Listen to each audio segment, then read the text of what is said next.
பேர் பிரிசில்லா. நான் திண்டிவனத்துலேருந்து தான் வரேன். என்னுடைய சாட்சி பார்த்திங்கன்னா 3. நான் ரொம்ப நாள் சாட்சி சொல்லலை. ஏசப்பா எதுக்காகன்னு தெரியல. ஆனால் இன்றைக்கி கொண்டு வந்து சேர்த்துருக்குறாங்க. ஒன்றும் இல்லை, எனக்கு 2019ஆம் ஆண்டு திருமணம் ஆச்சு. 1 இயர் குழந்தை இல்லாமல் இருந்தது.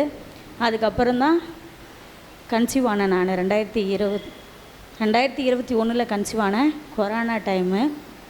அப்போ பார்த்திங்கன்னா 9 மாதம் குழந்தை. ஆனால் டெலிவரிக்கு போகிறப்போ பார்த்திங்கன்னா இங்கேவே சொல்லிட்டாங்க. எனக்கு பெயின் வந்தது. பட் ஆனால் ஹாஸ்பிட்டலுக்கு போனப்போ குழந்தையோட ஹார்ட் பீட் இல்லைன்னு சொல்லிட்டாங்க ஜிஹெச்சில். சரி, இங்கேருந்து இந்த சைட் போகிறப்பவே ப்ரேயர் பண்ணிவிட்டு போனோம். ஏசப்பா நான் திரும்பி வரப்போ உயிரோடு வரணும் ஆண்டவரே அப்படின்னு சொல்லிட்டு. ஆனால் என்கிட்ட சொல்லலை குழந்தை இறந்துடுச்சின்னு சொல்லிட்டு. குழந்தையோட ஹார்ட் பீட் கம்மியாக இருக்குது அப்படின்னு சொல்லிட்டாங்க. எனக்கு எதுவும் பிபி ரேஸ் ஆகிடக்கூடாதுன்றதால சொன்னாங்க. ஜிக்மர்க் போனோம். அங்கே போயிட்டு வெயிட் பண்ணாங்க. உள்ளே போயிட்டு டாக்டர்லாம் எனக்கு செக் பண்ணாங்க. செக் பண்ணிவிட்டு ஸ்கேனெல்லாம் திருப்பி பண்ணாங்க. பண்ணிவிட்டு நீ படிச்சிருக்கியான்னு கேட்டாங்க. என்ன படிச்சிருக்கேன்னு சொன்னேன். உன்னோட இதில் உங்கள் கவர்மெண்ட் என்ன எழுதி கொடுத்துருக்கு பாருங்கள் அப்படின்னு சொன்னாங்க. நான் சொன்னேன் இந்த மாதிரி ஹெச்பி ஆப்சண்ட் எழுதியிருக்காங்க அப்படின்னாங்க. அப்படின்னா என்னன்னு கேட்டாங்க. குழந்தையோட ஹார்ட் பீட் இல்லை அப்படின்னு நானே சொல்லிட்டேன். உனக்கு புரியுதா என்ன நாங்கள் என்ன சொல்ல வரோம் உனக்கு புரியுதான்னு கேட்டாங்க. புரியுது அப்படின்னு சொன்னேன். நீ எப்படி இருக்கேன்னு கேட்டாங்க. இல்லை எனக்கு புரியுது நீங்கள் சொல்கிறது அப்படின்னு. சரின்னு சொல்லிவிட்டு 1 டே ஃபுல்லாக பெயின்லேயே தான் இருந்தேன். எல்லா டாக்டர்ஸ்கிட்டையும் சொன்னேன் எனக்கு பெயின் இருக்குன்னு. யாருமே கேட்கல. மண்டே பெரிய டாக்டர் வந்தால் தான் சர்ஜரியாக நார்மல் டெலிவரியாக தெரியும்னு சொல்லிட்டாங்க. நான் ப்ரேயர் பண்ணிகிட்டே இருந்தேன். டெலிவரி வார்டில் இருந்தேன். எல்லா டாக்டர்ஸும் செக் பண்ணாங்க. ஆனால் எதுவுமே ஒரு ட்ரை கூட பண்ணவே இல்லை. நான் ஜோம் பண்ணேன். ஏசப்பா இங்கே பிறக்கிற எல்லா குழந்தையும் உயிரோடு இருக்குது சாமி, எல்லா குழந்தையும் அழுகுது.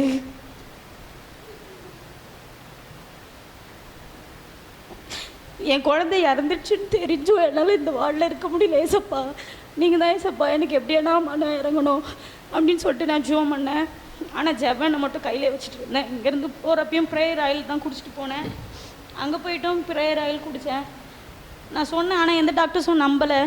எனக்கு ரொம்ப பெயினாக இருக்குதுன்னு சொல்லிவிட்டு நான் ரெஸ்ட் போனப்போ ஆப்ரேஷன் பண்ணி எடுக்கணும்னு சொன்ன குழந்தை நார்மல் டெலிவரியாக பிறந்துச்சு. டாக்டர் இல்லை, நர்ஸ் இல்லை, யாருமே இல்லை. ஏசப்பா தான் என் கூட இருந்தாங்க. அதுக்கப்புறம் வீட்டுக்கு வந்துட்டேன். வந்தப்போ ஒரு ரூம் உள்ள 1 மாதம் ஃபுல்லாக அடைஞ்சிருந்தேன். வெறும் இருட்டாக இருந்தது. என் ரூமும் சரி, என்னுடைய வாழ்க்கையும் இருட்டாகவே இருந்தது. நிறைய பிரச்சனை, நிறைய சண்டை, பிசாசானவன் நிறைய என்னை கஷ்டப்படுத்திட்டான். ஆனாலும் நான் என்ன பண்ணேன், ஜெபத்தை மட்டும் விடவே இல்லை. அந்த ரூமில் பைபிள் வாசிப்பேன், ஜெபம் பண்ணுவேன். 1 மாதம் ஃபுல்லாக நான் வெளியில் யாரையும் பார்க்கவே இல்லை, யார்கிட்டையும் பேசலை. ஆனால் ஜெபம் மட்டும் பண்ணிகிட்டே இருந்தேன். அப்புறமா என்னாச்சுன்னா, நான் ஒரு நாள் வெளியில் வந்தப்போ மைக்கில் என்னை வெளியில் எங்கள் வீட்டு சைடு வந்திருந்தாங்க. அவங்க சொன்னாங்க, ஏன் பிரிசில்லா நீ வீட்டுள்ளே அடைஞ்சிருக்க, நீ ஜெபத்துக்கு வா அப்படின்னு சொல்லிட்டு சொன்னாங்க.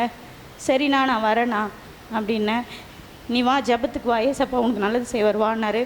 சரின்னு சொல்லிட்டு நான் வந்தேன். அப்போ பார்த்திங்கன்னா 2022 டிசம்பர் மாதம் 3 டேஸ் ஃபாஸ்டிங் ப்ரேயர் இங்கே. அப்போ நான் வந்தேன். என்னோடய குழந்தை இறந்தது ஆகஸ்ட் 22. செப்டம்பர் அக்டோபர் ஃபுல்லாக வீட்டுள்ளே இருந்தேன். அதுக்கப்புறம் வந்தேன். சரி ப்ரேயருக்கு வந்தப்போ ஜெபம் பண்ணாங்க. இந்த உலகக்காரி எல்லாத்துக்காகவும் 3 நாள் ஃபாஸ்டிங் இருந்து ஜெபம் பண்ணிகிட்டு இருந்தாங்க. நான் வருவேன். என்னுடைய மனநிலை வேறு மாதிரி இருந்ததால் நான் மட்டும் ஜெபம் பண்ணிவிட்டு அழுதுட்டு போயிட்டே இருப்பேன். மெசேஜ் கொடுப்பாரு, கேட்பேன். அதே மாதிரி ஜெபம் பண்ணிட்டு போயிட்டே இருந்தேன் 3 நாளாக. சரி 2 டேஸ் ஜெபம் பண்ணேன். 3 டேஸ் வந்தப்போ கடைசி ரிக்வெஸ்ட்னா உங்களுடைய ப்ரேயருக்காக நீங்கள் ஜெபம் பண்ணிக்கோங்க. நாங்கள் அப்போ என் கூட ப்ரேயர் பண்ண அக்கா கிட்டே நான் சொன்னேன், இந்த மாதிரிக்கா அப்படின்னு சொல்லிட்டு. என்னால் பேச முடியல. என் கண்ணீர் மட்டும்தான் என்னுடைய கஷ்டம் என்னன்னு சொல்லிச்சு. அப்போது அந்த அக்கா எனக்காக பாரப்பட்டு ஜெபம் பண்ணாங்க. ஜெபம் பண்ணதுக்கப்புறம்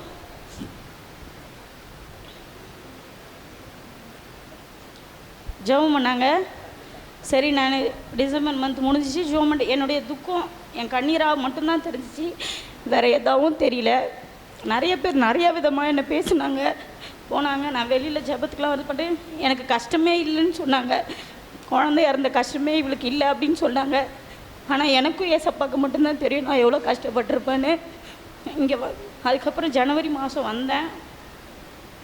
அண்ணன் சொன்னாங்க, உன் வாழ்க்கை இருண்டு போகலை, வெளிச்சமாக மாறும் அப்படின்னு சொன்னார். எனக்கு இந்த வாழ்க்கை கஷ்டமாக இருக்குப்பா, இருட்டாக இருக்குது வாழ்க்கையே அப்படின்னு ஒரே ஒரு வார்த்தை தானே சொன்னார். உன் வாழ்க்கை வெளிச்சமாக மாறும், நீ இப்போ உன் வாழ்க்கையை வாழுனாங்க. அதுக்கப்புறம் ஜெபம் பண்ணிட்டு போனதுக்கப்புறம் பார்த்தீங்கன்னா நான் எதிர்பார்க்கவே இல்லை.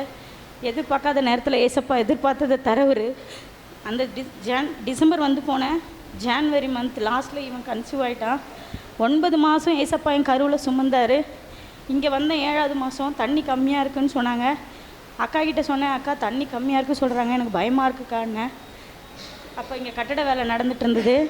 அண்ணன்கிட்ட ப்ரேயர் ஆயில் கொடுத்து ஜோம் பண்ணேன். அக்கா சொன்னாங்க, உனக்கு ஒரு சின்ன சிம்டம்ஸாக இருந்தால் கூட நீ உடனே பக்கத்தில் இருக்க எந்த ஹாஸ்பிட்டலுக்கு வேணாலும் போ, உடனே போயிடு, ஏசப்பாவும் கூட இருக்காருன்னு வந்து ஜோம் பண்ணிட்டு போனேன். அண்ணன் ஜெபனை கொடுத்தாரு. அந்த ஜெபனை தினைக்கும் நைட்டில் காலையில் தூங்கி எழுந்ததும் குடிச்சிட்டு ஜோம் பண்ணிகிட்டே இருப்பேன். ஏசப்பா நீங்கள் கொடுத்த குழந்தை சாமி இது, இந்த குழந்தைக்கு எது ஒன்றும் அணுகக்கூடாது ஏசப்பான்னு சொல்லிவிட்டு ஒவ்வொரு நாளும் ஜோம் பண்ணிகிட்டே இருந்தேன். அதே மாதிரி பார்த்திங்கன்னா எனக்கு 9வது மாதம் செக்கப்புக்கு போனப்போ என்ன சொன்னாங்க, ஆனால் தண்ணி சுத்தமாக இல்லைன்னு சொல்லிட்டாங்க. இங்கே உடனே நீங்கள் டெலிவரி ஜிக்மர்லேயே பார்த்துக்கோங்க, இங்கே அந்த ஃபெசிலிட்டிஸ் எதுவுமே இங்கே இல்லை, தண்ணி குழந்தைக்கு இல்லைன்ட்டாங்க. நான் வந்தேன், இங்கே அழுது ஜோம் பண்ணேன். அண்ணன் சொன்னார், மருத்துவருடைய கண்களில் உனக்கு தயவு கிடைக்கும், நீ போன்னு சொன்னார். அதே மாதிரி நான் போனேன். எதுவுமே எடுத்துன்னு போகல, அண்ணன் ஜெபம் பண்ணி கொடுத்த ப்ரேயர் ஆயில் மட்டும்தான் எடுத்துகிட்டு போனேன். அப்போ போயிட்டு 3 நாள் டெலிவரி வார்டில் இருந்தேன். குழந்தை வந்து திரும்பவே இல்லை, தண்ணி இல்லைன்னு சொல்லிட்டு திரும்பவே இல்லை. இவன் அப்படியே குழந்தை திரும்பாத ரொட்டேனே ஆகாத இருந்தால், ஹார்ட் பீட் ரொம்ப கம்மியாக இருந்தது. அதுக்கப்புறம் பார்த்திங்கன்னா என்னை வந்து நார்மல் டெலிவரியில் வச்சு பார்த்தாங்க, முடியல. குழந்தையோட பல்ஸ் பார்த்திங்கன்னா 29, லாஸ்ட் ஆஃப் இவனோட பல்ஸ் 29 வந்துடுச்சு. உடனே என்ன பண்ணுறதுன்னு தெரியாத எனக்கு மயக்க ஊசி கொடுத்துட்டாங்க. எனக்கு எதுவுமே தெரியாது, இன்ஜெக்ஷன் போட்டது மட்டும்தான் தெரியும். நான் ஒன்றும் பண்ணல, ஜோம் பண்ணேன். ஏசப்பா நீங்கள் தான் ஏசப்பா இந்த குழந்தைய கொடுத்தீங்க, இந்த குழந்தைய நான் நல்லபடியாக பெற்றெடுத்து சாட்சியாக நிறுத்தணும்னு சொல்லிட்டு அதே மாதிரி போயிட்டு ஆப்ரேஷன் பண்ணி குழந்தைய தூக்குனாங்க. என்னை 2 டாக்டர்ஸ் அடித்து எழுப்புனாங்க. எழுந்துரு தூங்காதுன்னு சொல்லிட்டு எழுந்திரிச்சு பார்த்த உடனே என்ன குழந்தை பாருன்னு சொன்னாங்க. 3 டைம் கண்ணை மூடிட்டேன். 4வது டைம் வேகமாக அடித்து எழுப்புனாங்க. பார்த்தா ஆண் குழந்தை பிறந்திருக்குன்னு சொன்னேன். ஆனால் ஒரு விஷயம் என்னென்னா, நான் டெலிவரி போகிறதுக்கு முன்னாடி ஜெபனை குடிச்சிட்டு ஜோம் பண்ணிட்டு போனேன். உடைய சித்தத்தின் படி என்னை நடத்துங்க ஐசப்பா அப்படின்னு சொல்லிட்டு. அதுக்கப்புறம் வந்து ஒரு நாள்லேயே பார்த்தீங்க அப்படின்னா இவன் ஃபீட் பண்ணாததால் சுகர் லெவல் கம்மியாயிடுச்சு. உடனே குழந்தைக்கு ஃபிக்ஸ் வந்துடும், ஐசியூக்கு தூக்கின்னு போயிட்டாங்க. எனக்கு ஆப்ரேஷன் பண்ணதால் என்னால் போக முடியல. போகிறப்போ டாக்டர்ஸ் குழந்தைய ஃபோல்ட் பண்ணி தூக்கின்னு போனாங்க டவலில். நான் என்ன பண்ணேன், ப்ரேயர் ஆயில் எடுத்து இவனுடைய வாயில் வச்சுட்டு இவனுடைய தலையில் வச்சேன். இசப்பா இந்த குழந்தை எப்படி என்னை விட்டு ஐசியூக்கு போதோ அதே மாதிரி வரணும் ஆண்டவரே என்கிட்ட குழந்தை அப்படின்னு சொல்லிட்டு நான் ஜோம் பண்ணி அமிச்சேன். பார்த்தீங்கன்னா 1 டே ஃபுல்லாக நான் ஃபீட் பண்ணல, வேறு ஃபீட் தான் வாங்கி கொடுத்தாங்க இவனுக்கு. அதுக்கப்புறம் பார்த்திங்கன்னா நான் ஜோம் பண்ணுறேன், ஏசப்பா நான் ஃபீட் பண்ணணும், குழந்தை என்கிட்ட நார்மல் டெலிவரி வார்டுக்கு வரணும், நீங்கள் கொடுத்த குழந்தை ஏசப்பா நீங்கள் சொன்ன வார்த்தையின்படி இவன் என்கிட்ட வரணும்னு சொல்லி நான் ஜோம் பண்ணேன். அதே மாதிரி பார்த்திங்கன்னா ஒரு நாள் மட்டும்தான் அவன் ஐசியூவில் இருந்தான். 2வது நாள் பார்த்திங்கன்னா நான் ஃபீட் பண்ணேன். குழந்தையோட சுகர் லெவல் 169 ஆகிடுச்சு. திரும்பி குழந்தைய நைட்டு 12 மணிக்கு நார்மல் டெலிவரியில் என்கிட்ட கொண்டு வந்து சேர்த்துட்டாங்க. ஏசப்பாவுக்கு நான் ரொம்ப நன்றி செலுத்துகிறேன். அது மட்டும் இல்லை, இவன் எனி டைமும் ஃபோன் பார்க்குறான், ரொம்ப இதுவாக இருக்கான்னு சொல்லிட்டு நான் ப்ரேயர் பண்ணிகிட்டே இருந்தேன். அப்போ பார்த்திங்கன்னா தொடர்ந்து கண்டினியூஸாக 3 மந்த் இங்கே கூட்டு வந்துகிட்டே இருந்தேன் இவனுக்கு ப்ரேயருக்கு. அதுக்கப்புறம் தினைக்கும் பைபிள் வாசித்து ஜோம் பண்ணிகிட்டு இருக்கிறப்போ இவனுக்கு நானே பழக்கப்படுத்தி விட்டுனது என்னென்னா, எந்த அடிப்பட்டாலும் எது உடம்பு சரியில்லாமல் இருந்தாலும் ப்ரேயர் ஆயில் கொடுத்துட்டே இருப்பேன் இவனுக்கு. அதனால் ஏசப்பா என்ன பண்ணாரோ தெரியல, ஒரு 4 டேஸுக்கு முன்னாடி என்னாச்சு பார்த்திங்கன்னா, நான் இவனுக்கு நைட்டு 10:30 மணி இருக்கும், பால் காய்ச்சிட்டே இருந்தேன். ப்ரேயர் ஆயில் எடுத்துன்னு வந்து கொடுத்து, அம்மா எனக்கு திறந்து கொடுங்கம்மா நான் குடிக்கணுன்னா. சரின்னு திறந்து கொடுத்தேன். அவனும் குடிச்சிட்டு அவன் தலையை அவனே தேய்ச்சிட்டு, அம்மா என் கையெல்லாம் இருக்குது நீ குனிமா உன் தலையில் தேய்க்கணும்னு சொன்னான். சரி நான் குனிஞ்சேன், என் தலையிலையும் தேய்ச்சி விட்டான். பார்த்திங்க அப்படின்னா அந்த 10:30க்கு மேலே 11 o'clock இருக்கும். இவன் தூங்கணும்னு அழுதானேன்னு சொல்லிவிட்டு ஏனையில் இவனை கடத்துறதுக்காக போய் கடத்தினேன். டேபிள் ஃபேன் போடலான்னு பார்த்தா அதில் வந்து அந்த ப்ளக்குக்கும் ஒயருக்கும் நடுவில் இருக்கிற இடம் கனெக்ஷன் கட்டாக இருந்திருக்கு பிறகு எனக்கு தெரியல. ஒரு ஒயர் இருக்குது, ஒரு ஒயர் கட் ஆகிட்டுருக்கு.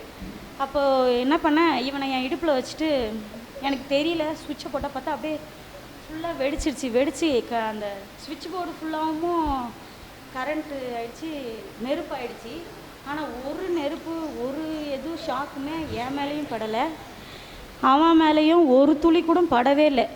ஏசப்பா அதனால தான் அவன் வந்து ப்ரேயர் ஆயில் அவன் எனக்கு தேய்ச்சி விட்டு அவனும் குடிச்சிட்டானோ தேய்ச்சிட்டானோ தெரியல. அப்போ நாங்கள் தேங்க்ஸ் சொன்னோம், எல்லாத்தையும் சாட்சியாக சொன்னோம். ஏசப்பா இந்த மாதிரி எங்கள் உயிர் 2 பேரோட உயிரையும் நீங்கள் காப்பாற்றி கொடுத்துருக்கீங்க, நன்றி ஏசப்பான்னு. எதுக்காக அப்படி சொல்கிறேன்னா, வாழ்க்கையில் எவ்வளோ கஷ்டம் இழப்பு எல்லாமே வந்தோம். யோபு எப்படி ஏசப்பா ரெட்டத்தனையாக ஆசீர்வதிச்சாரோ அந்த மாதிரி என்னை ஆசீர்வதிச்சார். நான் ஒரு சாட்சி உங்கள் எல்லாருக்குமே, என் ஜீவனுள்ள நாளெல்லாம் உங்களுக்கு சாட்சி, எல்லாருக்கும் சாட்சி, ஏசப்பாவுக்கும் சாட்சி. இந்த ப்ரேயர் ஆயில் தான் இந்த குழந்தைய நான் பெற்றெடுக்க உதவி செஞ்சிச்சு, எங்கள் 2 பேர் உயிரையும் காப்பாற்றி கொடுத்துச்சு. நான் வந்து ரொம்ப நன்றி, ஏசப்பாவுக்கு ஸ்தோத்திரம் பண்ணுறேன், அண்ணனுக்கு ரொம்ப நன்றி. பரிசுத்த நாமத்துக்கு மகிமை உண்டாவதாக. ஆண்டவராகிய இயேசு கிறிஸ்துவின் நாமத்தில் உங்களுக்கு என் அன்பின் வாழ்த்துக்களை தெரிவித்துக் கொள்கிறேன். சோஷியல் மீடியாவின் மூலமாய் பார்த்து கொண்டிருக்கிற அன்பு சகோதர சகோதரிகளுக்கும் நான் இயேசுவின் நாமத்தினாலே அன்பின் வாழ்த்துக்களை கொண்டு வருகிறேன். இந்த நாளிலுமாய் கூட நம்முடைய ஜெபங்களுக்கு கர்த்தர் பதில் கொடுக்க வேண்டும், நம்முடைய தேவைகள் சந்திக்கப்பட வேண்டும் என்று சொல்லி நாம் அநேக காரியங்களுக்காக நாம் ஜெபித்து கொண்டிருக்கிறோம். கர்த்தர் நம்முடைய வேண்டுதல்களை கேட்கிற தேவனாய் இருக்கிறார். ஏனென்றால் அவருக்கு ஒரு பெயர் உண்டு, அவர் ஜெபத்தை கேட்கிற தேவன். ஜெபத்தை கேட்கிற தேவன் மாத்திரமல்ல, அவர் ஜெபத்திற்கு பதில் கொடுக்கிற தேவனாய் இருக்கிறார். நம்முடைய வேண்டுதல்கள் என்னவாக இருந்தாலும் சரி, அதை நிறைவேற்றுவதற்கு என் ஆண்டவராகிய இயேசு கிறிஸ்து வல்லமையுள்ளவராய் இருக்கிறார். நாம் வியாதிக்காக ஜெபிக்கும் பொழுது நம்முடைய வியாதி படுக்கைகளை மாற்றி கர்த்தர் சுகத்தை கொடுக்கிறார். நம்முடைய ஆசீர்வாதத்திற்காக நாம் ஜெபிக்கும் பொழுது கர்த்தர் நம்மை ஆசீர்வதிக்கிறார். நம்முடைய குறைவுகள் நிறைவாக வேண்டும் என்று ஜெபிக்கும் பொழுது நம்முடைய வேண்டுதல்களை கேட்டு கர்த்தர் குறைவுகளை நிறைவாக்குகிறார். அது மாத்திரமல்ல, ஞானத்திற்காக நாம் ஜெபிக்கும் பொழுது கர்த்தர் பிள்ளைகளுக்கு நல்ல ஞானத்தை கொடுத்து நல்ல ஒரு உயர்ந்த நிலைமைக்கு பிள்ளைகளை கொண்டு வந்து வைக்கும்படியாய் கர்த்தர் கிருபை செய்கிறார். அது மாத்திரமல்ல, பிசாசின் பிடியில் இருக்கிற ஜனங்கள், இயேசுவே எனக்கு இந்த பிசாசின் பிடியிலிருந்து விடுதலை தாரும் என்று சொல்லி அவரை நோக்கி வேண்டுதல் வைக்கும் பொழுது கர்த்தர் அந்த வேண்டுதல்களை கேட்டு பிசாசின் பிடியிலிருந்தும் பில்லி சுனிய கட்டுகளிலிருந்தும் விடுதலை கொடுப்பதற்கு ஆண்டவராகிய இயேசு கிறிஸ்து வல்லமையுள்ளவராயிருக்கிறார். காரணம், அவர் நம்முடைய வேண்டுதல்களை நிறைவேற்றுகிற தேவனாய் இருக்கிறபடியினால் நாம் ஜெபிக்கிற ஒவ்வொரு ஜெபத்திற்கும் இயேசு பதில் கொடுப்பதற்கு உண்மையுள்ளவராயிருக்கிறார். இந்த நாளிலுமாய் கூட நாம் ஒரு வசனத்தை வாசித்து அதை குறித்து தியானிக்கலாம். சங்கீதம் 20ஆம் அதிகாரம் 5வது வசனத்திலே இப்படியாய் சொல்லப்பட்டிருக்கிறது, உமது வேண்டுதல்களை எல்லாம் கர்த்தர் நிறைவேற்றுவாராக என்று சொல்லி சங்கீதக்காரனாகிய தாவீது சொல்லுகிறார். நம்முடைய வேண்டுதல்கள் எதுவாக இருந்தாலும் அதை நிறைவேற்றுவதற்கு கர்த்தர் உண்மையுள்ளவராய் இருக்கிறார். வாக்கு தத்தம் செய்த தேவன், வாக்கு மாறாதவர். அவர் நம்முடைய வேண்டுதல்களை கேட்டு நாம் நினைப்பதற்கும் வேண்டிக் கொள்வதற்கும் அவர் அதிகமாய் கிரியை செய்கிற தேவனாய் இருக்கிறார். நாம் அநேக காரியங்களுக்காய் ஜெபித்து கொண்டிருக்கிறோம். கர்த்தர் அந்த வேண்டுதல்களை எல்லாம் நிறைவேற்றி கொடுப்பேன் என்று சொல்லி நமக்கு வாக்கு தத்தம் கொடுக்கிறார். வேதத்திலே யாரெல்லாம் கர்த்தரை நோக்கி ஜெபித்தார்களோ, இயேசுவை நோக்கி ஜெபித்தார்களோ, அவருடைய ஜெபங்களுக்கெல்லாம் பதிலை பெற்றுக்கொண்டார்கள் என்று சொல்லி நாம் அநேக இடங்களிலே பார்க்கிறோம். உண்மையாக யாரெல்லாம் விசுவாசத்தோடு கர்த்தரை நோக்கி கூப்பிட்டார்களோ, இயேசுவிடத்தில் வந்து ஜெபித்தார்களோ, அத்தனை பேர்களும் சுகம் பெற்றவர்களாய், ஆசீர்வதிக்கப்பட்டவர்களாய், விடுதலை பெற்றவர்களாய் கடந்து சென்றதை நாம் வேதத்தின் வாயிலாக அறிந்து கொள்ள முடிகிறது. அதிலே 4 பேரை குறித்து இந்த நாளிலே நாம் தியானிக்கலாம். அவர்கள் கர்த்தரிடத்தில் என்ன வேண்டுதல்களை வைத்தார்கள், எப்படி கர்த்தர் அந்த வேண்டுதல்களை நிறைவேற்றி கொடுத்தார் என்பதை நாம் வேதத்தின் வாயிலாக நாம் பார்க்கலாம். முதலாவதாக யாபேஸை குறித்து நாம் அறிவோம். யாபேஸ் ஒரு துக்கத்தோடு பெற்ற துக்கத்திலே இருந்த ஒரு மனிதனாக இருந்தார். அவனுடைய தாய் அவனை சொல்லுகிறார், நான் துக்கத்துடனே அவனை பெற்றேன் என்று சொல்லி அவனுக்கு யாபேஸ் என்று பெயர் வைக்கிறதை நாம் பார்க்கிறோம். 1 நாளாகமம் 4ஆம் அதிகாரம் 9-10 வசனங்களிலே இப்படியாய் சொல்லப்பட்டிருக்கிறது, யாபேஸ் தன் சகோதரரை பார்க்கிலும் கனம் பெற்றவனாயிருந்தான். அவன் தாய், நான் துக்கத்துடனே அவனை பெற்றேன் என்று சொல்லி அவனுக்கு யாபேஸ் என்று பெயரிட்டாள். யாபேஸ் இஸ்ரவேலின் தேவனை நோக்கி, தேவரீர் என்னை ஆசீர்வதித்து என் எல்லையை பெரிதாக்கி உமது கரம் என்னோடிருந்து தீங்கு என்னை துக்கப்படுத்தாதபடிக்கு அதற்கு என்னை விலக்கி காத்தருளும் என்று வேண்டிக் கொண்டான். அவன் வேண்டிக் கொண்டதை தேவன் அருளினார். இந்த இடத்துல நாம் பார்க்கும் பொழுது யாபேசுடைய தாய் அவனை துக்கத்தோடே பெற்றேன் என்று சொல்லி மிகுந்த வேதனையோடு சொல்லுகிறதை நாம் பார்க்கிறோம். ஆனால் யாபேஸ் தன்னுடைய சகோதரர்கள் எல்லாரை பார்க்கிலும் கனம் பெற்றவனாயிருந்தான். காரணம், அவன் கர்த்தரிடத்திலே ஒரு வேண்டுதலை வைக்கிறான். அந்த வேண்டுதலை கேட்டு கர்த்தர் அவனை ஆசீர்வதிக்கிறதை நாம் பார்க்கிறோம். அவன் தன்னுடைய ஆசீர்வாதத்திற்காக கர்த்தரிடத்திலே வேண்டுதல் வைக்கிறான். அந்த ஜெபத்திற்கு கர்த்தர் பதில் கொடுத்தார். அவன் இஸ்ரவேலின் தேவனை நோக்கி இப்படியாய் ஜெபிக்கிறான், தேவரீர் என்னை ஆசீர்வதியும். முதலாவது அவன் கர்த்தர் தான் நம்மை ஆசீர்வதிக்கிறவர் என்பதை உணர்ந்தவனாய் அவன் கர்த்தரை பார்த்து சொல்லுகிறான், தேவரீர் என்னை ஆசீர்வதித்து என்னுடைய எல்லையை பெரிதாக்கும். நீர் ஆசீர்வதிக்கும் பொழுது என்னுடைய எல்லைகள் பெரிதாகும்.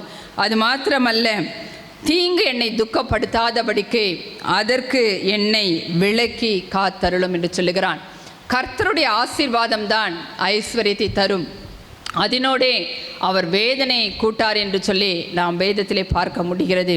கர்த்தர் அப்படியா இந்த மனிதன் கர்த்தரிடத்திலே ஒரு வேண்டுதலை வைக்கிறான், நீங்கள் என்னை ஆசீர்வதிங்க ஆண்டவரே, என்னுடைய தாய் நான் துக்கத்தோடே பிறந்தேன் என்று சொல்லி என்னுடைய சகோதரர்கள் எல்லாரும் ஒதுக்கி வைத்தாலும் ஆசீர்வதிக்கிற தேவன் நீர் மாத்திரமே. எனவே என்னுடைய ஜெபத்தை கேட்டு என்னுடைய வேண்டுதலை கேட்டு என்னை ஆசீர்வதியும் என்று சொல்லி அவன் கர்த்தரிடத்திலே ஜெபிக்கிறதை நாம் பார்க்கிறோம். அந்த வேண்டுதலை கர்த்தர் கேட்டார். யாபேசை அவனுடைய சகோதரர்கள் எல்லாரை பார்க்கிலும் கர்த்தர் ஆசீர்வதித்து உயர்த்தினார் என்று சொல்லி நாம் வேதத்தின் வாயிலாக அறிந்து கொள்ள முடிகிறது. அவன் சொல்லும் பொழுது சொல்லுகிறான், தேவரீர் என்னை முதலாவது நீங்கள் ஆசீர்வதிங்க, அது மாத்திரமல்ல என்னுடைய எல்லையை பெரிதாக்குங்க. அந்த எல்லை பெரிதாகும் பொழுது தீங்கு என்னை தொடக்கூடாது, ஏனென்றால் சத்துருவானவன் பொல்லாத மனிதர்களாலே எனக்கு தீங்கு வரும். அப்படிப்பட்ட தீங்கிலிருந்தே நீங்கள் என்னை விலக்கி பாதுகாத்து கொள்ளுங்க என்று சொல்லி அவன் அருமையான ஒரு வேண்டுதலை கர்த்தருடைய சமூகத்திலே வைக்கிறான். அந்த வேண்டுதல் கர்த்தருடைய பார்வைக்கு உகந்ததாக இருந்தபடியினாலே கர்த்தர் அவனுடைய வேண்டுதலை கேட்டு அவனை ஆசீர்வதித்தார் என்று சொல்லி நாம் பார்க்கிறோம். நாம் இன்று அநேக காரியங்களுக்காக ஜெபித்து கொண்டிருக்கிறோம். அப்பா நீங்கள் என்னை ஆசீர்வதிங்க என்று சொல்லி நாம் கர்த்தரிடத்திலே போராடி ஜெபித்து கொண்டிருக்கிறோம். கர்த்தர் நம்மை ஆசீர்வதிப்பதற்கு வல்லமையுள்ளவராய் இருக்கிறார். காரணம், அவர் எல்லாரையும் ஆசீர்வதிக்கிற தேவன். நம்முடைய தேவனாய் இருக்கிறபடினால் யாரெல்லாம் அவரை நோக்கி கூப்பிடுகிறார்களோ அவளை எல்லாம் கர்த்தர் ஆசீர்வதிக்கிறார். யாபேஸ் கர்த்தரிடத்தில் தன்னுடைய ஆசீர்வாதத்திற்காக ஜெபித்தான். பாருங்க, அவனுடைய வேண்டுதலை கர்த்தர் கேட்டு அவனை ஆசீர்வதித்தார். அதே போல யாக்கோபை குறித்து நாம் பார்க்கிறோம். அவன் கர்த்தரிடத்திலே அவன் போராடுகிறான். கர்த்தருடைய தூதனாரிடத்திலே நீர் என்னை ஆசீர்வதித்தாலொழிய நான் உம்மை போக விடேன் என்று சொல்லி அவன் போராடி ஜெபிக்கிறான். கர்த்தர் அந்த வேண்டுதலை கேட்கிறார். அவனுடைய வேண்டுதலை கேட்டு யாக்கோபை கர்த்தர் ஆசீர்வதித்தார் என்று சொல்லி நாம் வேத வசனங்களின் வாயிலாக அறிந்து கொள்ள முடிகிறது. அன்பான தேவ பிள்ளைகளை, இன்று நாம் எந்த காரியத்திற்காக கர்த்தரிடத்தில் ஜெபித்து கொண்டிருக்கிறோம் என்பதை கர்த்தர் அறிவார். அப்பா, நீங்கள் என்னை ஆசீர்வதிங்க, உம்முடைய கரம் என்னை ஆசீர்வதிக்கட்டும், என்னுடைய தேவைகள் சந்திக்கப்படட்டும் என்று சொல்லி நாம் யாபேசை போல கர்த்தரிடத்தில் நம்மை தாழ்த்தி ஜெபிக்கும் பொழுது எப்படி ஒன்றுமில்லாத நிலைமையிலே துக்கத்தோடு இருந்த அந்த மனிதனை, கைவிடப்பட்ட நிலைமையில் இருந்த அந்த மனிதனை கர்த்தர் உயர்த்தி ஆசீர்வதித்தாரோ, அதே போல நம் எல்லாரையும் அவர் உயர்த்தி ஆசீர்வதிப்பதற்கு என் ஆண்டவராகிய இயேசு கிறிஸ்து வல்லமையுள்ளவராய் இருக்கிறார். அவர் எல்லாரையும் ஆசீர்வதிக்கிற தேவன். யாபேசை மாத்திரமல்ல, உங்களையும் ஆசீர்வதிப்பதற்கு என் ஆண்டவராகிய இயேசு கிறிஸ்து வல்லமையுள்ளவராய் இருக்கிறார். இரண்டாவதாக அவர் யாரை ஆசீர்வதித்தார் என்று சொல்லி நாம் பார்க்கும் பொழுது சாலமோனை குறித்து நாம் பார்க்கலாம். 1 ராஜாக்கள் 3ஆம் அதிகாரம் 5 - 14 வரையுள்ள வசனங்களிலே நாம் பார்க்கும் பொழுது இந்த இடத்திலே சாலமோன் சிறு வயதிலேயே ராஜாவாக தெரிந்து கொள்ளப்பட்டான். பாருங்க, அப்படி இருக்கும் பொழுது அவனுக்கு ஒரு வேண்டுதல் இருந்தது. அவன் 1000 காளைகளை அவன் கிபியோனிலே அவன் பலி செலுத்துகிறான். கர்த்தருக்கென்று பலி செலுத்துகிறான். அப்படி பலி செலுத்தும் பொழுது கர்த்தர் அந்த பலிகளை அங்கீகரித்து கொள்ளுகிறார், ஏற்றுக்கொள்ளுகிறார். ஏற்றுக்கொண்டு அவனுக்கு சொப்பனத்திலே கர்த்தர் அவனுக்கு தரிசனமாகி அவனை பார்த்து கேட்கிறார். 1 ராஜாக்கள் 3ஆம் அதிகாரம் 5வது வசனத்திலே இப்படியாய் சொல்லப்பட்டிருக்கிறது, கிபியோனிலே கர்த்தர் சாலமோனுக்கு ராத்திரியில் சொப்பனத்திலே தரிசனமாகி நீ விரும்புகிறதை என்னிடத்தில் கேள் என்று தேவன் சொன்னார். பாருங்க, அவன் கர்த்தர் அவனை பார்த்து கேட்கிறார், நீர் விரும்புகிறதை என்னிடத்தில் கேள் என்று சொல்லும் பொழுது அவன் கர்த்தரிடத்திலே ஒரு வேண்டுதலை வைக்கிறான். 8ஆம் அதிகாரம் 9வது வசனம் எப்படியாய் சொல்லப்பட்டிருக்கிறது. நீர் தெரிந்து கொண்டதும் ஏராளத்தினால் எண்ணிக்கைக்கு அடங்காததும் இலக்கத்திற்கு உட்படாததுமான திரளான ஜனங்களாகிய உமது ஜனத்தின் நடுவில் அடியேன் இருக்கிறேன். ஆகையால் உமது ஜனங்களை நியாயம் விசாரிக்கவும் நன்மை தீமை இன்னதென்று வகையறுக்கவும் அடியேனுக்கு ஞானமுள்ள இருதயத்தை தந்தருளும். ஏராளமாயிருக்கிற இந்த உமது ஜனங்களை நியாயம் விசாரிக்க யாராலே ஆகும் என்றான். கர்த்தர் அவனை பார்த்து, நீ விரும்புகிறதின் இடத்தில் கேள் என்று சொல்லும் பொழுது சாலமோன் ஒரு வேண்டுதலை கர்த்தருடைய சமூகத்திலே கொண்டு வருகிறான். அவன் சொல்லுகிறான், அடியேனுக்கு ஞானமுள்ள இருதயத்தை தந்தருளும் என்று சொல்லி அவன் கேட்ட அந்த வேண்டுதல் கர்த்தருடைய பார்வைக்கு உகந்த விண்ணப்பமாயிருந்தது என்று சொல்லி நாம் 10ஆம் வசனத்திலே நாம் பார்க்கிறோம். அவன் இந்த ஜனங்கள் ஏராளமாய் இருக்கிறார்கள், இஸ்ரவேல் ஜனங்கள், நானோ சிறு பிள்ளையாய் இருக்கிறேன், இவர்களை வழிநடத்துவதற்கு எனக்கு போதிய ஞானம் இல்லை, நான் ராஜாவாக இருந்து ஞானம் இல்லாமல் இருந்தால் ஒன்றும் செய்ய முடியாது, எனவே ஆண்டவரே எனக்கு ஞானமுள்ள இருதயத்தை தாங்க என்று சொல்லி அவன் கர்த்தரிடத்திலே ஒரு வேண்டுதலை வைக்கிறான். கர்த்தர் அந்த வேண்டுதலை கேட்டு சாலமோனுக்கு மிகுதியான ஞானத்தை கொடுத்தார் என்று சொல்லி நாம் 12வது வசனத்திலே நாம் பார்க்கிறோம்.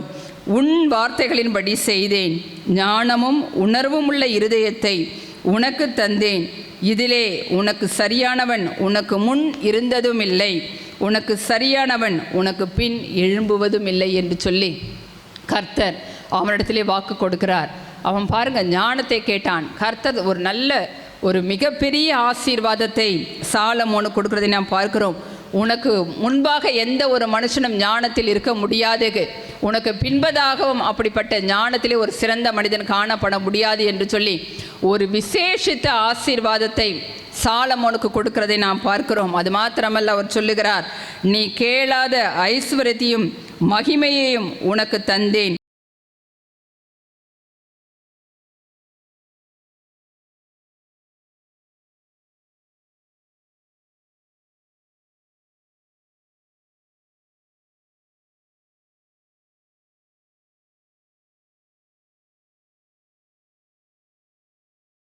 ஒரு மனிதனாய் இருந்தபடியினாலே அவன் கேட்ட உடனே ஞானத்தை தாரும் என்று சொல்லி அவன் கர்த்தருடைய சமூகத்திலே வேண்டுதலை வைத்தபோது உடனே கர்த்தர் சாலமோனுக்கு அவனுடைய வேண்டுதலை நிறைவேற்றினார் என்று சொல்லி நாம் வேதத்திலே பார்க்க முடிகிறது. காரணம், அவர் ஞானத்தின் ஆவியானவர், அவரிடத்திலே ஞானமும் அறிவும் புத்தியும் உண்டு என்று சொல்லி நாம் வேதத்திலே பார்க்கிறோம்.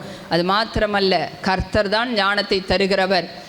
நாம் கர்த்தருக்கு பயந்து நாம் கர்த்தரிடத்திலே ஞானத்தை கேட்கும் பொழுதே அவர் ஞானத்தை தந்து நம்மை ஆசீர்வதிப்பதற்கு அவர் வல்லமையுள்ளவராய் இருக்கிறார்.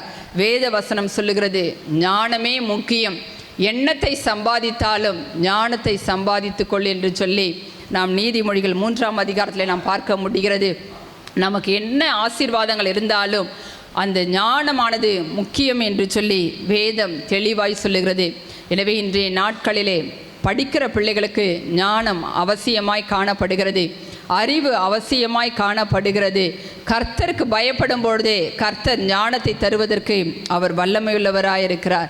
எனவே நாம் உங்களில் ஒருவன் ஞானத்தில் குறைவுள்ளவனாயிருந்தால் யாவருக்கும் சம்பூர்ணமாய் கொடுக்கிறவரையும் ஒருவரையும் கடிந்து கொள்ளாதவருமாகிய தேவனிடத்தில் கேட்க கடவன், அப்பொழுது அவனுக்கு கொடுக்கப்படும் என்று சொல்லி நாம் யாக்கோபு 1:5 பார்க்கிறோம். அப்படியாய் நாம் கர்த்தரிடத்திலே ஞானத்திற்காய் ஜெபிக்கும் பொழுது கர்த்தர் விசேஷித்த ஞானத்தை நமக்கு தருவார். எப்படி சாலமோனுக்கு கொடுத்த ஞானத்தை கொடுத்தாரோ அதே போல நாம் ஒவ்வொருவருக்கும் அவர் ஞானத்தை கொடுப்பதற்கு வல்லமை உள்ளவராய் இருக்கிறார் என்று சொல்லி இந்த சாலமோன் மூலமாய் அறிந்து கொள்ள முடிகிறது. படிப்பதற்கு மாத்திரமல்ல, எல்லா காரியங்களிலும் நமக்கு ஞானம் தேவைப்படுகிறது. எனவே நாம் கர்த்தரிடத்திலே ஞானத்திற்காக அறிவிக்காக ஜெபிக்கும் பொழுது கர்த்தர் நம்முடைய வேண்டுதல்களை கேட்டு நமக்கு விசேஷித்த ஞானத்தையும் அறிவையும் புத்தியையும் கொடுத்து நம்முடைய வாழ்க்கையை நடத்துவதற்கு போதுமான கிருபையை கர்த்தர் நமக்கு தந்தருள்வார்.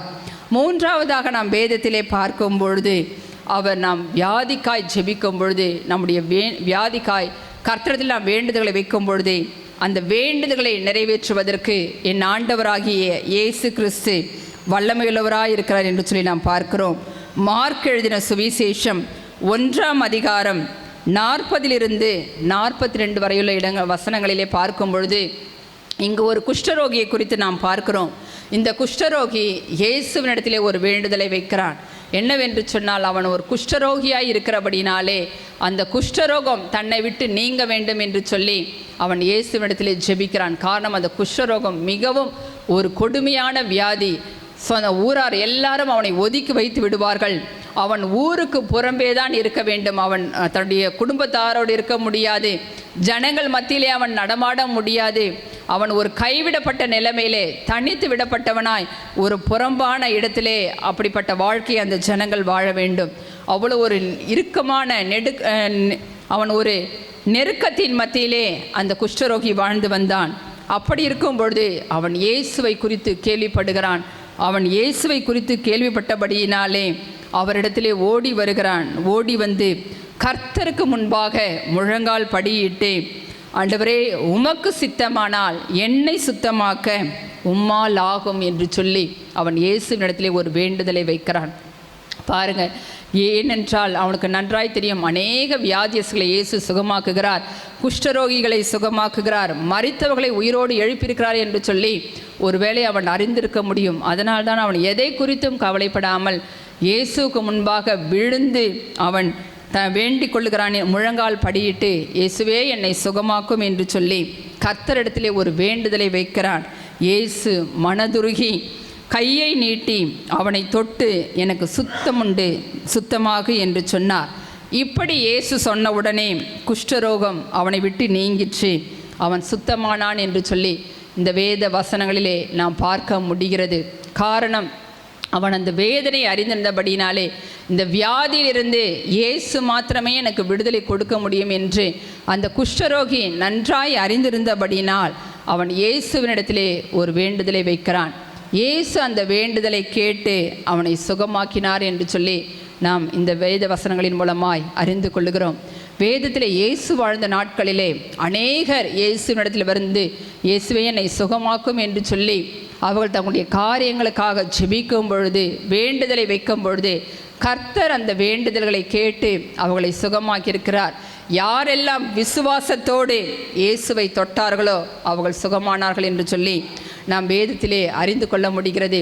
வியாதியஸ்தர்களை ஜனங்கள் படுக்கைகளிலும் கட்டில்களின் மேலும் கிடத்தி வந்து இயேசுடைய வஸ்திரத்தை தொட வேண்டும் என்று சொல்லி அவரை தொட்டு தாங்கள் சுகமாக வேண்டும் என்று சொல்லி அவரிடத்திலே உத்தரவாதம் கேட்கிறார்கள். இயேசு அவர்களுக்கு அனுமதி அளித்த போது அவரை தொட்ட யாவரும் சுஸ்தமானார்கள் என்று சொல்லி நாம் வேத வசனங்களின் மூலமாக அறிந்து கொள்ள முடிகிறது. அன்பான சகோதர சகோதரிகளே, இந்த நாளிலுமாய் கூட நமக்கு எப்பேற்பட்ட வியாதிகள் இருந்தாலும் அந்த வியாதிகளிலிருந்து விடுதலை கொடுப்பதற்கு ஆண்டவராகிய இயேசு கிறிஸ்து வல்லமையுள்ளவராய் இருக்கிறார். காரணம், அவர் நம்முடைய நோய்களை சிலுவையிலே சுமந்தார் என்று சொல்லி நாம் வேதத்திலே பார்க்கிறோம். நம்முடைய துக்கங்களை சுமந்தார், நம்முடைய பாடுகளை சுமந்தார். எனவே அந்த நோயினால் வருகிற உபத்திரவங்கள், பாடுகள், போராட்டங்கள் எல்லாவற்றையும் ஆண்டவராகிய இயேசு கிறிஸ்து கல்வாரி சிலுவையிலே சுமந்தபடியினாலே அவருடைய இரத்தத்தினாலே நமக்கு சுகம் கிடைக்கிறது. அவருடைய இரத்தத்தினாலே நமக்கு மீட்பு உண்டாகிறது. அதனால்தான் பாருங்கள், குஷ்டரோகம் சுகமாக்க முடியாத ஒரு வியாதியாக இருந்தாலும் அந்த மனிதன் விசுவாசத்தோடு இயேசுவை தேடி வந்து ஒரு வேண்டுதலை வைக்கும் பொழுது இயேசு அவனை தொட்டு சுகமாக்குகிறார் என்று சொல்லி நாம் இந்த வேதத்தின் மூலமாய் அறிந்து கொள்ள முடிகிறது. அன்பானவர்களை, இந்த நாளிலுமாய் கூட ஒருவேளை வியாதினாலே கலங்கி கொண்டிருக்கலாம். வெளியில் சொல்ல முடியாத சில நிலைமைகள் நம்முடைய இருதயத்திற்குள்ளாய் காணப்படலாம். யார் இந்த வியாதியிலிருந்து என்னை விடுதலையாக்க முடியும், வெளியில் சொன்னால் தப்பாக நினைத்து கொள்வார்களோ என்று சொல்லி நீங்கள் கலங்கி கொண்டிருக்கலாம். ஆனால் நீங்கள் ஆண்டவராகிய இயேசு கிறிஸ்துவின் இடத்திலே ஜெபிக்கும் பொழுது, உங்களுடைய வேண்டுதல்களை நீங்கள் கர்த்தருடைய சமூகத்திற்கு கொண்டு வரும் பொழுது கர்த்தர் அந்த வேண்டுதல்களை கேட்டு உங்களை சுகமாக்குவதற்கு என் ஆண்டவராகிய இயேசு கிறிஸ்து வல்லமையுள்ளவராக இருக்கிறார். எப்படி இந்த குஷ்டரோகியை இயேசு தொட்டு சுகமாக்கினாரோ அதே போல் அவருடைய வல்லமை இந்த கடைசி நாட்கள் அவருடைய வார்த்தைகளின் மூலமாய் வெளிப்படுகிறது. நீங்கள் விசுவாசித்து அவருடைய வார்த்தையை ஏற்றுக்கொள்ளும் பொழுது கர்த்தர் தம்முடைய வார்த்தையை அனுப்பி உங்களை சுகமாக்குவதற்கு அவர் வல்லமையுள்ளவராய் இருக்கிறார். அது மாத்திரமல்ல, பிசாசின் பிடியில் இருக்கிற ஜனங்கள் அவரை நோக்கி வேண்டுதல் வைக்கும் பொழுது அந்த வேண்டுதல்களையும் ஆண்டவராகிய இயேசு கிறிஸ்து நிறைவேற்றி கொடுக்கிறார் என்று சொல்லி நாம் வேதத்திலே பல இடங்களிலே பிசாசினால் பாதிக்கப்பட்ட ஜனங்களை குறித்து பார்க்கும் பொழுது நாம் பார்க்க முடிகிறது. அப்படியாய் வேதத்திலே ஒரு மனிதன் இருந்தான். அவனுடைய மகன் ஊமையும் செவிடுமான ஒரு ஆவியினாலே கட்டப்பட்ட நிலைமையில் இருந்தான். அப்படி கட்டப்பட்ட நிலைமையில் இருக்கும் பொழுது அந்த பிசாசுகள் அவனை அலக்கழிக்கும் பொழுது அந்த மகன் கீழே விழுந்து நுரை தள்ளி பல்லை கடித்து அவன் மிகவும் கஷ்டப்படுவான். இப்படிப்பட்ட சூழ்நிலையிலே அவனுடைய தகப்பன் இயேசுடைய சீஷர்களிடத்திலே கொண்டு வருகிறார்கள். அவங்கள சீஷர்களால் அந்த பிசாசை துரத்த முடியவில்லை. உடனே பாருங்க, அந்த தகப்பன் தன்னுடைய மகனை எடுத்துக்கொண்டு இயேசுவினிடத்திலே வருகிறான். இயேசுவினிடத்தில் வந்து அவன் சொல்லுகிறான். மார்க் எழுதின சுவிசேஷம் 9ஆம் அதிகாரம் 17 - 27 வரையுள்ள வசனங்களை நாம் பார்க்கும் பொழுது இந்த இடத்திலே இந்த சம்பவம் தெளிவாய் சொல்லப்பட்டிருக்கிறது. அவன் இயேசுவினிடத்திலே வந்து, இயேசுவே, என்னுடைய மகனை சுகமாக்கும், உம்முடைய சீஷரிடத்தில் நான் கொண்டு போனேன், அவர்களால் அவனை சுகமாக்க முடியவில்லை என்று சொல்லி அந்த பிசாசு பிடித்த மகனுடைய தகப்பன் சொல்லுகிறதை நாம் பார்க்கிறோம். அப்பொழுது இயேசு அந்த மனிதனை பார்த்து சொல்லுகிறார், இது எவ்வளவு நாட்களாய் உன்னுடைய மகனுக்கு இருக்கிறது என்று சொல்லி கேட்கும் பொழுது அவன் சொல்லுகிறான், இந்த சிறு வயது முதற்கொண்டு என்னுடைய மகன் இந்த பிசாசினாலே அலைக்கழிக்கப்படுகிறான். அவன் மிகுந்த வேதனைகளை அவன் கஷ்டப்படுகிறான். அது மாத்திரமல்ல, இந்த பிசாசு அவனை அலைக்கழிக்கும் பொழுது அவன் நுரை தள்ளி பல்லை கடித்து சோர்ந்து போகிறான் என்று சொல்லி தன் மகனுடைய பரிதாப நிலையை அவன் இயேசுவினிடத்திலே சொல்லுகிறான். அது மாத்திரமல்ல, அவன் சொல்லுகிறான், இந்த பிசாசானது இவனை கொல்லும்படிக்கு அநேகந்தரம் தீயிலும் தண்ணீரிலும் தள்ளிற்று, ஆனாலும் அவன் பிழைத்து கொண்டிருக்கிறான் என்று சொல்லி தன்னுடைய மகனுடைய வேதனைகளை அந்த தகப்பன் அவன் இயேசுவினிடத்திலே சொல்லுகிறான். உடனே அது மாத்திரமல்ல, அவன் ஒரு வேண்டுதல்களை வைக்கிறான். நீர் ஏதாகிலும் செய்யக்கூடுமானால் எங்கள் மேல் மனதிறங்கி எங்களுக்கு உதவி செய்ய வேண்டும் என்று சொல்லி அவன் இயேசுவினிடத்திலே அந்த தகப்பன் ஒரு வேண்டுதலை வைக்கிறதை நாம் பார்க்கிறோம். உடனே இயேசு அந்த வேண்டுதலை கேட்டார். ஆனால் அந்த வேண்டுதல் நிறைவேறுவதற்கு அந்த தகப்பனிடத்திலே அவிசுவாசம் இருந்ததை இயேசு கண்டார். அந்த அவிசுவாசம்தான் அந்த மனிதன் சுகமாக்க முடியாதபடி ஒரு தடையாக இருந்தது. உடனே இயேசு அவனை பார்த்து சொல்லுகிறார், நீ விசுவாசிக்க கூடுமானால் ஆகும், விசுவாசிக்கிறவனுக்கு எல்லாம் கூடும் என்று சொல்லி அந்த தகப்பனை பார்த்து சொல்லுகிறான். உடனே அந்த தகப்பன் தன்னுடைய அவிசுவாசத்தை அவன் உணர்ந்தவனாய், விசுவாச குறைவை உணர்ந்தவனாய் அவன் இயேசுவிடத்திலே சொல்லுகிறான், ஆண்டவரே, என்னுடைய அவிசுவாசம் நீங்கும்படி எனக்கு உதவி செய்யும் என்று சொல்லி கண்ணீரோடே அவன் ஒரு வேண்டுதலை வைக்கிறான். பாருங்க, இயேசு அந்த வேண்டுதலை பார்த்தார். அவனுடைய அவிசுவாச குறைவை அவன் அறிக்கையிட்ட பொழுது உடனே கர்த்தர் அவனுக்கு இரக்கம் பாராட்டி அந்த அசுத்த ஆவியை அதட்டினார். அப்படி அதட்டும் பொழுது அது மிகுந்த சத்தமிட்டு அவனை மிகவும் அலைக்கழித்து புறப்பட்டு போயிற்று. அதன் பின்பதாக அந்த மகன் சொஸ்தமானான் என்று சொல்லி நாம் இந்த வேத வசனங்களிலே பார்க்க முடிகிறது.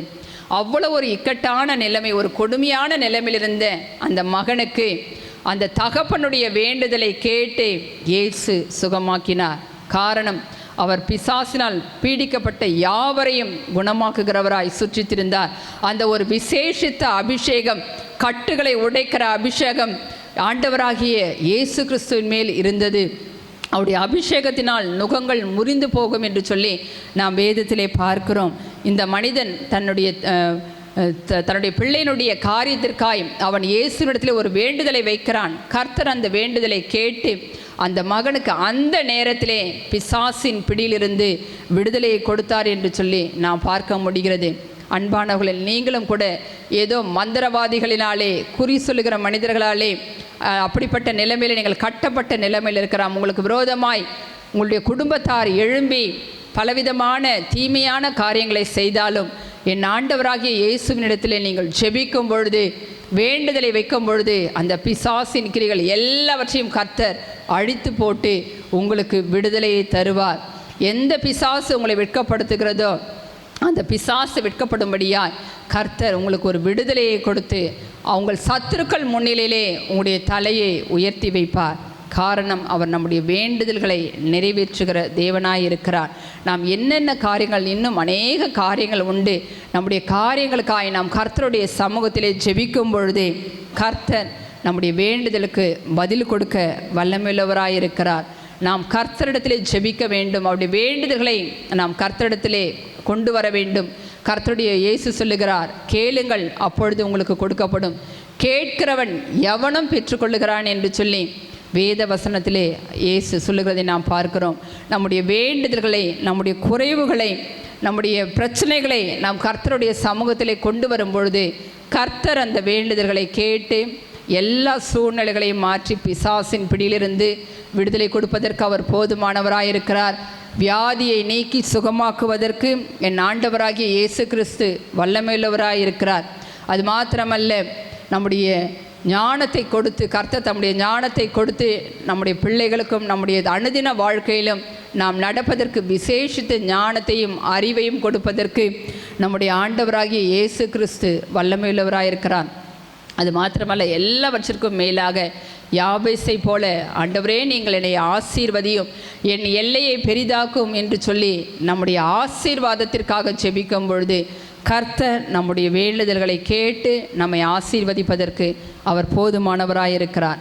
இந்த நாளிலே நம்முடைய தேவைகள், வேண்டுதல்கள் எதுவாக இருந்தாலும் நாம் கர்த்தரிடத்தில் சொல்லும் பொழுது கர்த்தர் அந்த வேண்டுதல்களை கேட்டு நம்மை ஆசீர்வதித்து நம்முடைய குறைவுகளை மாற்றி நம்மை சாட்சியாக நிறுத்துவார். நாம் ஜெபிக்கலாம். அன்பின் பரலோக பிதாவே, நன்றியோடு துதிக்கிறேன், ஸ்தோத்திரிக்கிறேன். ஆண்டவரே, உம்முடைய வேண்டுதல்களை எல்லாம் கர்த்தர் நிறைவேற்றுவாராக என்று சொல்லி ஆண்டவரே, உம்முடைய வேத வசனம் சொல்லுகிறபடி அப்பா உம்முடைய பிள்ளைகள் என்னென்ன காரியங்களுக்காக உம்முடைய சமூகத்திலே வேண்டுதல்களை வைக்கிறார்களோ, என் தேவனாகிய கர்த்தர் இந்த நாளில் அவருடைய வேண்டுதல்களை நிறைவேற்றும்படியாய் நான் ஜெபிக்கிறேன். ஆண்டவரே, குறைவுகளை நிறைவாக்குங்க. வியாதியிலிருந்து ஆண்டவரே ஒரு விடுதலை கட்டளையிடுங்க. பிசாசினாலே, மந்திரவாதிகளினாலே ஆண்டவரே கட்டப்பட்டிருக்கிற நிலைமைகள் இயேசுவின் நாமத்தினாலே மாறட்டும். ஆண்டவரே, உம்முடைய பிள்ளைகளை நீர் ஆசீர்வதிங்க. ஆண்டவரே, நீர் ஆசீர்வதிக்கிற தேவன். நிச்சயமாக நான் உன்னை ஆசீர்வதித்து உன்னை பெருக பண்ணுவேன் என்று சொல்லி ஆண்டவரே நீர் கொடுத்த வாக்குத்தத்தத்தின்படி உம்முடைய பிள்ளையுடைய வாழ்க்கையில் நீர் ஆசீர்வாதத்தை அளவில்லாமல் கட்டளிடும்படியாய் நான் ஜெபிக்கிறேன். ஆண்டவரே, யார் யார் என்னென்ன காரியங்களுக்காய் உம்முடைய சமூகத்திலே ஜெபித்து கொண்டிருக்கிறார்களோ, இந்த நாளிலே உம்முடைய வல்லமை இறங்கட்டும். ஆண்டவரே, ஒவ்வொருவரையும் தொடுவீராக. ஆண்டவரே, நீர் தொட்டு ஆண்டவரே அவர்களுக்கு ஒரு விடுதலையை கொடுத்து, ஒரு ஆசீர்வாதத்தை கொடுத்து, சுகத்தை கொடுத்து, இயேசு என்னை ஆசீர்வதித்தார் என்று சொல்லி அப்பா உம்முடைய நாமத்தை நீர் மகிமைப்படுத்த உதவி செய்யுங்க. வந்திருக்கிற ஒவ்வொருவரையும் ஆசீர்வதிங்க. ஆண்டவரே, இந்த செய்தியை கேட்கிற ஒவ்வொரு தேவ பிள்ளைகளுக்காக நான் ஜெபிக்கிறேன். யாரெல்லாம் விசுவாசித்து இயேசுவே எனக்கு உதவி செய்யும், என்னுடைய வேண்டுதலுக்கு பதில் தாரும் என்று சொல்லி உம்மை நோக்கி கூப்பிடுகிறார்களோ, என் தேவனாகிய கர்த்தர் ஒவ்வொருடைய கூப்பிடுதலின் சத்தத்துக்கு நீர் செவி கொடுப்பீராக.